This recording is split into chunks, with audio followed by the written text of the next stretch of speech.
Encik Azharan. Ya saya. Saya daripada Jabatan HR Syarikat Oriflame Logistik. Tuan dijemput menghadiri temuduga jawatan pembantu logistik pada 5 Oktober jam 10 pagi di bangunan Oriflame Logistik. Sila bawa resume dan sijil berkaitan. Okey, nanti saya akan hadir pada 5 Oktober di bangunan syarikat Oriflame Logistik. Okey, terima kasih.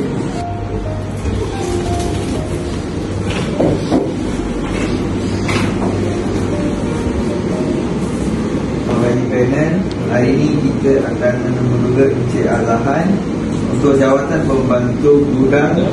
Pengerusi akan memulakan dengan soalan latar belakang. Kemudian ahli panel tanya tentang pengalaman dan kemahiran. Sesi akan diakhiri dengan penilaian menggunakan moral.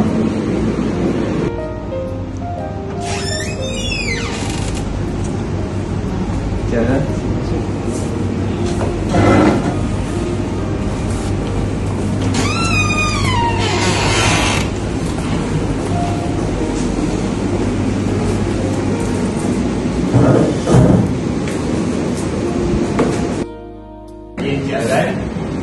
Terima kasih kerana hadir. Sebelum kita mulakan, saya ingin memberi sedikit talimat. Sesi ini akan berlangsung lebih kurang 10 minit. Soalan akan merangkumi latar belakang pengalaman kerja dan kemahiran anda. Sila jawab dengan jelas dan ringkas. Di akhir sesi, anda boleh bertanya sebarang soalan kepada kami. Okey, baik.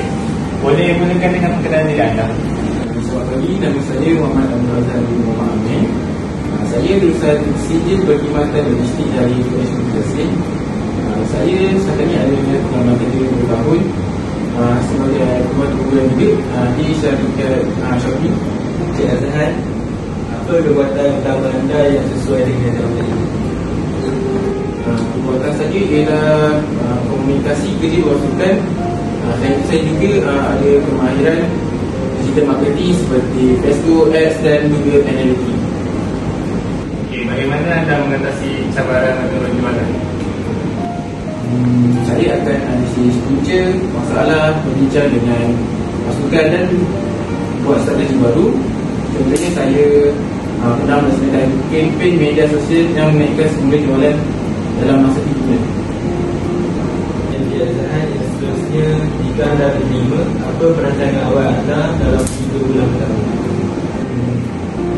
Saya akan memahami produk syarikat, juga menyesuaikan diri dengan budaya kerja dan menyumbang idea pemasaran seperti idea pemasaran digital untuk menaikkan imej nama.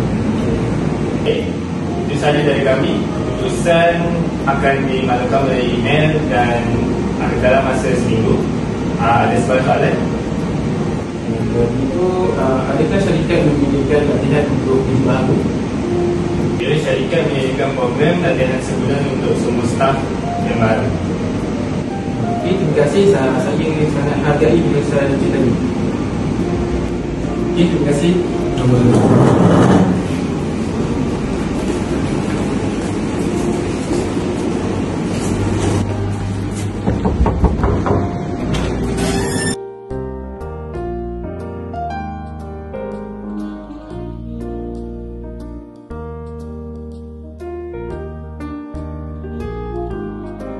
Sesi temuduga telah selesai.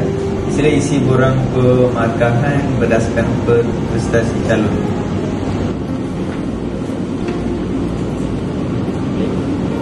Kami setuju dengan calon yang tadi dan dia sangat sesuai dengan jabatan yang HR telah berikan. Baik, saya akan sediakan surat tawaran dan maklumkan melalui telefon.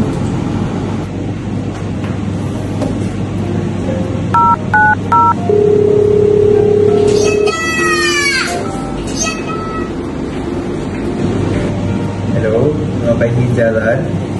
Ya, selamat pagi. Ini saya. Dengan sukacitanya dimaklumkan bahawa anda berjaya dalam temuduga jawatan pembantu gudang pemasaran. sila hadir pada 10 Oktober untuk menandatangani surat pelantikan. Oh, okey, baiklah. Nanti saya akan hadir pada 10 Oktober untuk mendatangi surat pelantikan. Okey, terima kasih.